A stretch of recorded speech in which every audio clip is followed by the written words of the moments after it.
Hezbollah launched more than 200 rockets at Israel yesterday. John Jessup has more on that story from our CBN News Bureau in Washington. John? Thanks, Gordon. And 2 Israeli citizens died in those attacks. Also on Wednesday, for the first time in 50 days, Israeli Prime Minister Benjamin Netanyahu spoke with President Biden by phone. Biden reportedly said the United States won't let Lebanon become another Gaza. Still, the administration supports Israel's efforts to diminish Hezbollah.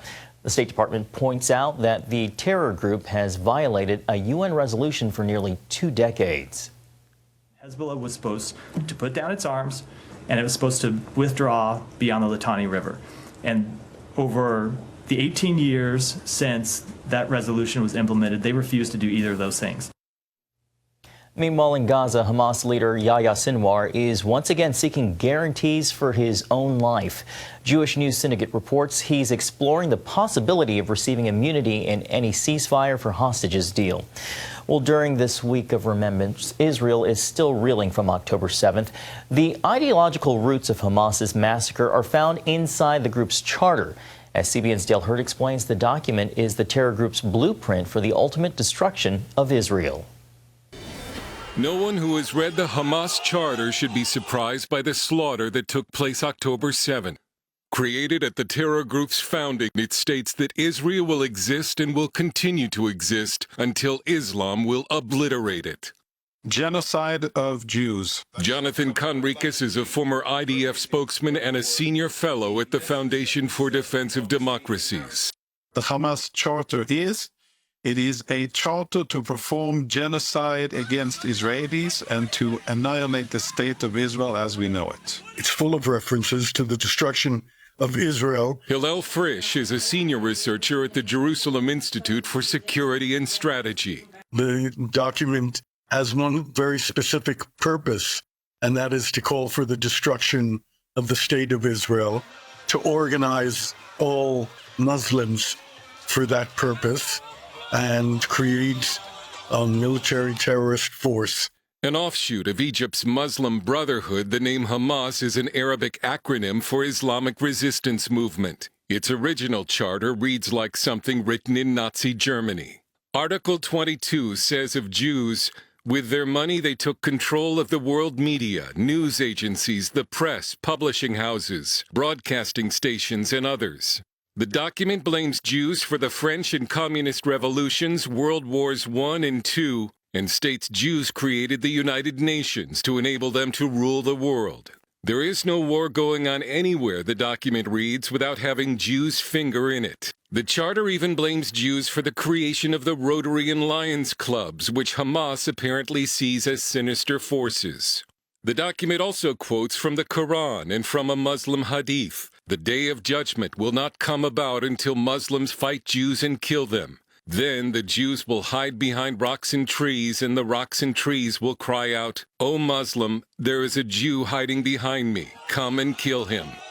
Hamas issued a revised charter in 2017, which softened some of the original's violent and anti-Semitic rhetoric. However, Conricus says the October 7th massacre exposed the revised charter as a fraud. All that was a smokescreen, and Hamas very cleverly misled Israeli decision makers until they revealed what their real intentions were, and they did that on October the 7th. Article 13 in the original charter rejects any negotiated settlement and says the only solution for the Palestinian question is jihad, holy war. Frisch says the dilemma over negotiating with Hamas is that it would likely allow the group to remain in power. And within 2-3 years, they'll be exactly at the same point as they were on October 6th, the day before the slaughter. Hopefully, in the future, there will be peace to be made with the Palestinians. Many Israelis want to make peace with the Palestinians. Israel has tried, but there's no peace to be made with Hamas. That's because the Hamas Charter forbids peace until Israel is destroyed. Dale Hurd, CBN News. Hard to deny the words written in the charter. Deny, and what is amazing to me is that they're protesters on American campuses, they're protesters on the streets of New York City on the same day that we're having memorials for the dead of October 7th. They're out calling for more killing, that Israel needs to be wiped out. And the whole lie that Israel is this apartheid state, that there's some kind of horrible oppression happening. It's all this ideology, and it's fundamentalist Muslim ideology, that if a land is under Sharia law and it ever loses that designation, it's the obligation of every Muslim to reconquer it so that Sharia law can be reestablished. That is the fundamental here. Whether it's the Muslim Brotherhood or Hamas or Hezbollah or Fatah, any one of these groups, that is their core ideology. And so they're trying to be very good Muslims, and they're using the Quran to justify the slaughter and genocide of Jews. That is what's happening here. We've been saying it since October 7th. You have to look at their charter. You have to look at their founding document. It's quite clear what they're spelling out. And the whole October 7th massacre, it was called Al-Aqsa Flood. And Al-Aqsa is the mosque in Jerusalem. What they wanted is to go all the way to Jerusalem and take back all of Israel. That's what they wanted. And that's what they dedicated and still dedicate their lives to do. So when you see these headlines, when you see someone claiming from the river to the sea, Palestine will be free, what they're calling for is genocide. They're calling for the slaughter of Jews.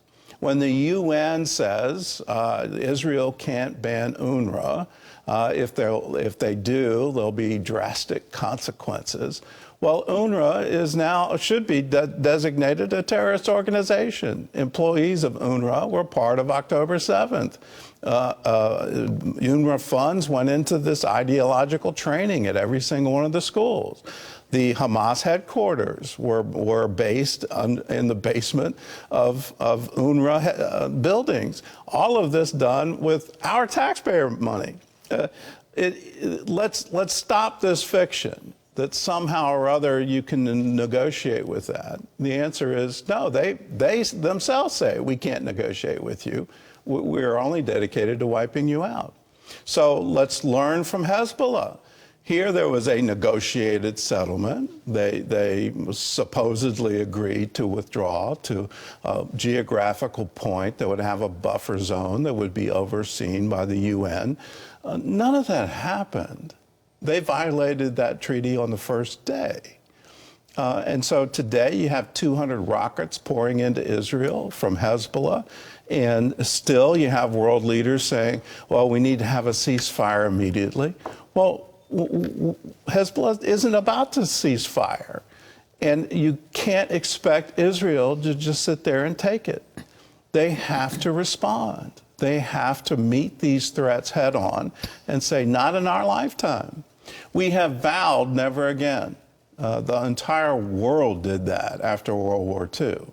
And here we are in our generation, in our time, right now. Never again. You never get to declare jihad against the Jewish people. You never get to declare genocide. You never get to say from the river to the sea. No, that's not going to happen on our watch. We stand with Israel. What makes Israel so special? How has Israel overcome history's greatest challenges to not just survive, but thrive? CBN Films answers all of these questions in the new movie, The Genius of Israel. This movie explores Israel's journey through adversity, unity, and innovation. If you want to check out more, go to the link in the description to stream the film today.